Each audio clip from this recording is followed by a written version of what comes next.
अस्सलामुअलैकुम वेलकम। इस वीडियो में आपसे जनरल नॉलेज के कुछ दिलचस्प सवालात पूछे गए और हर सवाल का जवाब देने के लिए आपके पास 10 सेकंड का वक्त होगा। जिस सवाल का जवाब आपको आता है नीचे कमेंट कर सकते हैं। अगर आपको ज़्यादा वक्त चाहिए तो आप वीडियो पॉज भी कर सकते हैं। तो चलिए शुरू करते हैं। वो क्या है जिसे सिर्फ आप देख सकते हैं और कोई नहीं देख सकता?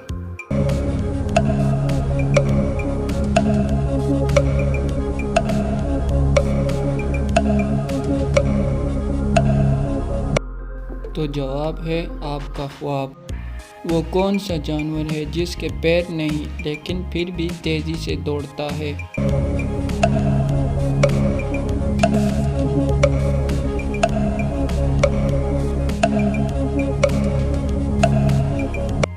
तो इसका जवाब है सांप। सवाल नंबर 3, वो कौन सा जानवर है जो अपनी गर्दन नहीं मोड़ सकता?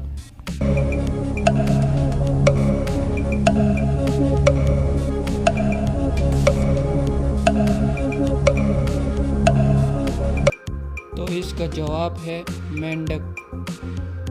सवाल नंबर 4, दुनिया की सबसे महंगी लकड़ी कौन सी है?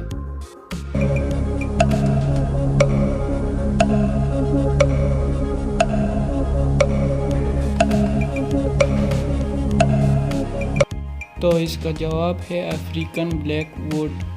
सवाल नंबर 5, वो कौन सा जानवर है जो अपनी ज़बान से कान साफ करता है?